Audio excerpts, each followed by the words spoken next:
tout le monde il veut seulement la thune, avait l'habitude de chanter Angèle dans l'un de ses premiers titres à succès en 2018.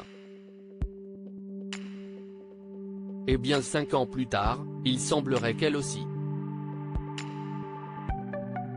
En effet, comme le relate le média spécialisé dans le luxe Glitz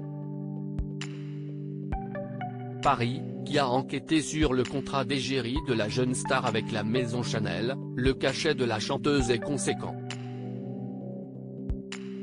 Et s'y estime même le moins que l'on puisse dire puisque le montant de cette signature officialisée en 2020 est tout simplement faramineux, 4 millions d'euros. Cependant, notons que ni Chanel, ni la manageuse d'Angèle, Sylvie Farr, n'ont souhaité commenter ces informations, est-il précisé dans l'article.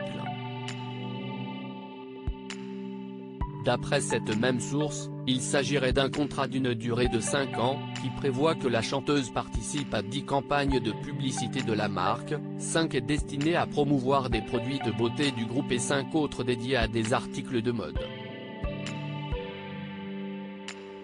Il faut dire que malgré de telles dépenses pour Chanel, le jeu semble en valoir la chandelle.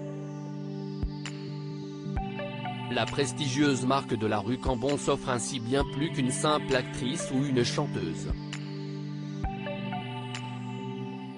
Celle qui a récemment admis avoir réprimé son attirance pour les filles est devenue en seulement quelques années l'une des icônes de sa génération, avec des chiffres de vente particulièrement impressionnants.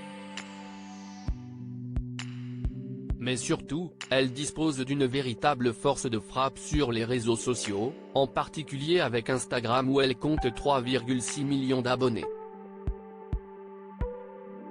De la chanson au cinéma, il n'y a qu'une marque de quoi faire de la publicité à longueur de temps à Chanel.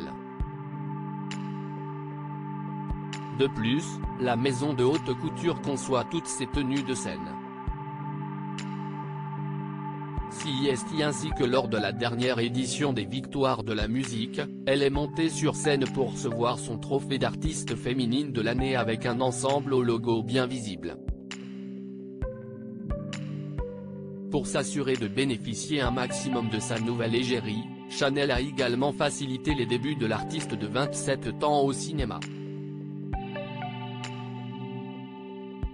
Ainsi, la marque lui a permis de décrocher un rôle dans la comédie musicale Annette de Léos Carax.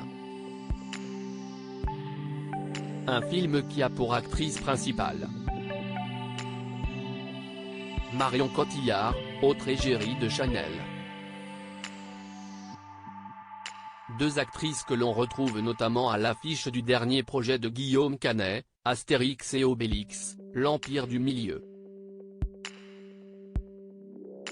Et lors des promotions pour ces deux longs métrages, les deux femmes portaient bien entendu des tenues signées par la marque OWC.